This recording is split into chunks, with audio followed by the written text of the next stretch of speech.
Hey guys, and welcome to today's video. Today, we are going to go through a question I get asked all the time. A young engineer will come to me and say, Emilio, I want to use computation, but when I get started, I see all these different terms that I don't understand. Things like computational design, parametric design, generative design, digital design. And they're left wondering, what do all of these terms have to do with computational engineering? So in today's video, we are going to go through all of those terms, as well as help you understand how they relate to how engineers adopt computation. So stick to the end of the video if you want some key advice on how you as a computational engineer can cut through all of these buzzwords and get down to better workflows for your engineering job. But first I'm going to address the elephant in the room. Because some of you, I would almost guarantee at least 50% of you have heard one of these terms when it comes to computation in our industry. And in my experience, there is a bit of buzzword bazookaing going on many times. A lot of people might look like Macaulay Culkin here. They're a bit overwhelmed when they hear all of these different terms. Certainly they don't know how to do them, and if anything, they don't know what to do with them. So you might have heard any of these terms: computational design, parametric design, digital design, generative design. I don't know what you call it at your firm, but I've heard it, all of these different terms throughout my career. And you can always change the word design for engineering. You talk to one company, oh, we call it digital engineering. Happold, we called it computational engineering, right? And all of these terms, they mean something that we don't actually have a dictionary definition from on high at the university level. This is what computational design means. And this part of the problem is because it's such a emerging field. It's still not mainstream enough to where we can all, as an industry, come to a consensus of what's the difference between parametric design and computational design. So you're left with people like me who give you their opinion. And I don't want to just give you my opinion. I'll give you some evidence based on a very common thing that we can all agree on: Google. So if we look at what Google says is computational design or parametric design using image search, we start to get a little bit of a feel for what all of us as a consensus think parametric and computational design is. So Google's just an aggregate of what we all think is a certain search term's answer, right? So if we look at this right now, we're get a bit of a flavor for, what is it? And if I can just take from these images one image, and I will show you this, and I will say, from my perspective, if I were to boil all that down, that computational design, parametric design, generative design, let's boil all that together. I know there's some nuances, but for the purposes of this discussion, let's just say for right now, it's wacky geometry equals code. So on the left here, we see the physical manifestation of wacky geometry, right? Left, curvy and weird looking and colorful. But on the right is something that you might not know is a coding language. Because many times we think of a coding language as like the black screen from the Matrix, and there's numbers and letters and it's all like text, right? But rest assured, the coding language on the right is called Grasshopper, and it is a coding language. It looks a bit different, but all that's being done there is a series of instructions to the computer which then execute and generate for you on the image on the left. That's all. That's all computational design is.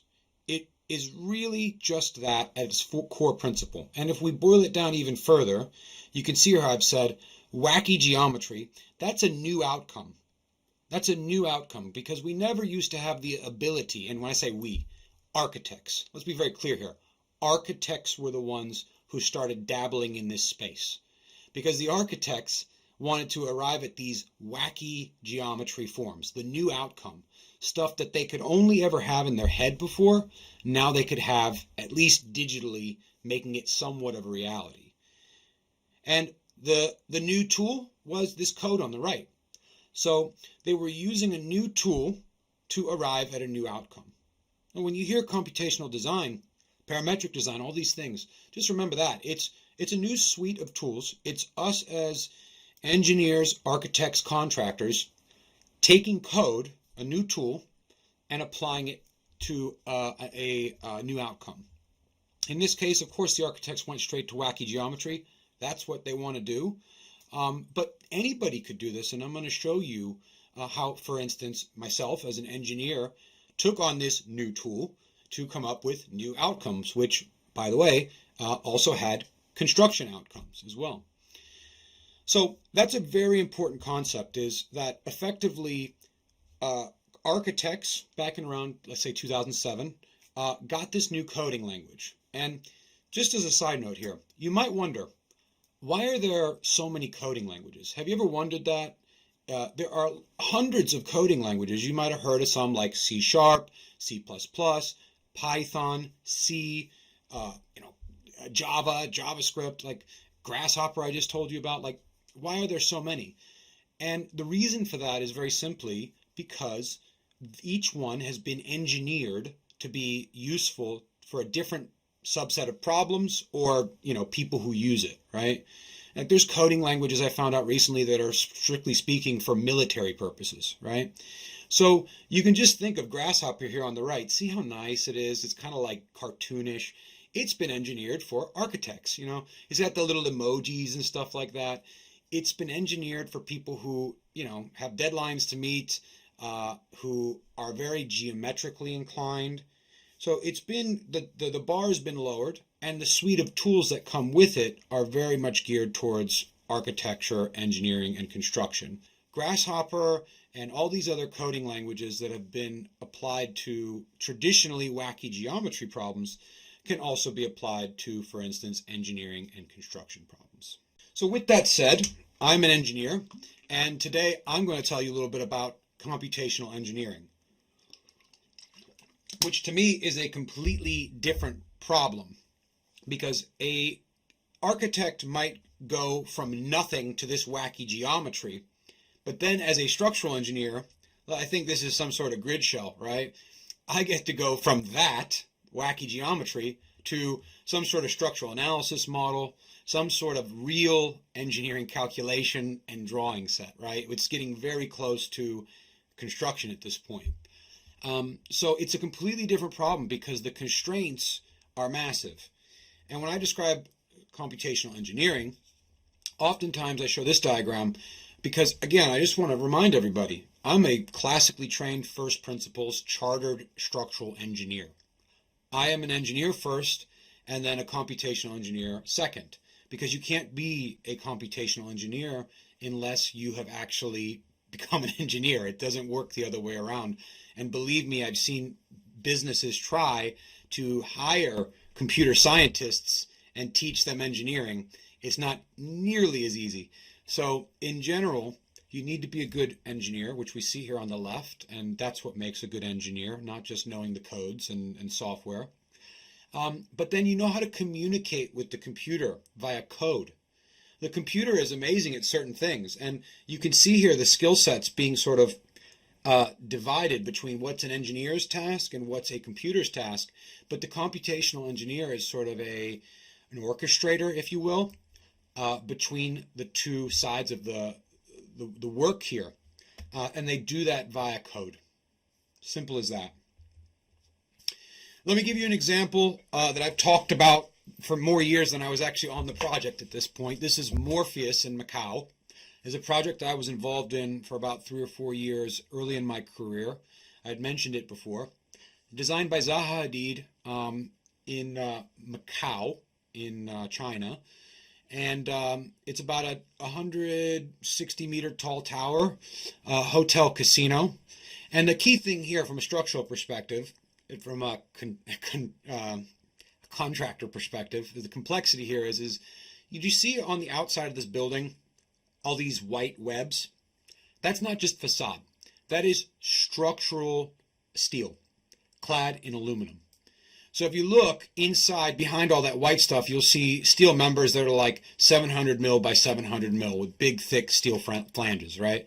This is actually a structural steel exoskeleton, which actually forms part of the architecture and facade, but it's structural first and foremost, which allows for nice free column space interiors.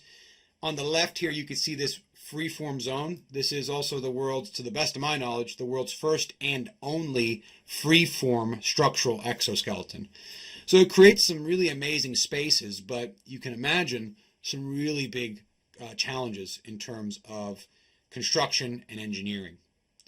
Now, Zaha is sort of working on this problem from a computational design standpoint, right? Like I said before, wacky geometry equals code. They were obviously using code to generate the form of this building and then the exoskeleton shape. When I was part of Bureau Happold and using, and we were part of this project, the key role that I held was to design the steelwork. And in particular, my role was to design where all of these members come together. So if you can see here, if my fingers are members, my hand becomes the connection between all of them. So everywhere you see these things crisscrossing, there needed to be a steel connection detailed. And this was a one-of-a-kind problem that I could talk about for an hour, but effectively the only way to do that, both on time, both efficiently in terms of material use and efficiently in terms of something that was able to be fabricated and erected and put together, was to use code. So this was our response to the wacky geometry and our way of taking in the complex geometry and the complex constraints and processing that to arrive at a erectable and constructible and a fabricatable design for one of the most complex buildings on the face of the planet. Again, this is just code. There's nothing here going on other than us coding the logic of how does a good connection, what equals a good connection. So we're describing to the computer how to design 2,500 steel exoskeleton connections of all different shapes and sizes. And it's not designing it for us. It's just helping us manage the complexity, right? The computer never does any design. It just does what you tell it to do. So this is just a way for us to make a very custom and bespoke way of a tool, let's say, that will help us do this very complicated design task. Again, behind any one of these boxes, you might be saying, what are these? This is a web of batteries and spaghetti. What is that? When you look at that, what you actually see is behind the scenes. So if I double click one of these boxes, what you're going to see behind there is hundreds of lines of code. And this is maybe what you think of when you think of code or programming, right? On the right here, these lines of text, right? But effectively, I have written here, taking responsibility for your design on paper and digitally. Again, all of this started as engineering design. So I still have to this day the piece of paper that is a butter paper that how we defined all of these connections on paper first. The key tenets of what is a connection that means it can be fabricated, it's materially effective, all the different variables that go into a good steel connection. Those were embedded on paper first before we told the computer. We taught the computer as if it was a graduate, this is how to design a connection, or help me design a connection, rather. So this is really what is the key paradigm shift that is happening here. Again, taking on a new tool. In this case, we're taking on a new tool called code, just like before. Before the architects took it on, they made wacky geometry. This time, we're taking on the code to arrive at not wacky geometry, but realizing the architectural form, wacky geometry, at the same time realizing a design that is cost-effective and safe to erect. And in this video here, what you will see, it's in Chinese, it was a Chinese project, but effectively if you read Chinese, what you'll notice here is as we fly through the building, this is the BIM model that we had sent to the contractors. So this was the deliverable. You can see here in the pretty colors all of the different connections, shapes, and sizes. What it says there in Chinese is actually the outcome. So we adopted code, and the outcome was in this central freeform zone of the building, in the most complex part of one of the most complex buildings of the world, we had 2 RFIs around ambiguities on all these connections. 2. Not 200, not 2,000, 2. This building was completed on time and on budget. And that's because of a lot of different factors. But it should be not understated that when you only have 2 RFIs like that for such a complex part of the building, that goes a long way towards making something on time and on budget. We just got on with it on site. It was a really, really good site to work on. It was a safe site, and there wasn't a lot of fighting because we did our job in a way that made everything very clear and easy to execute.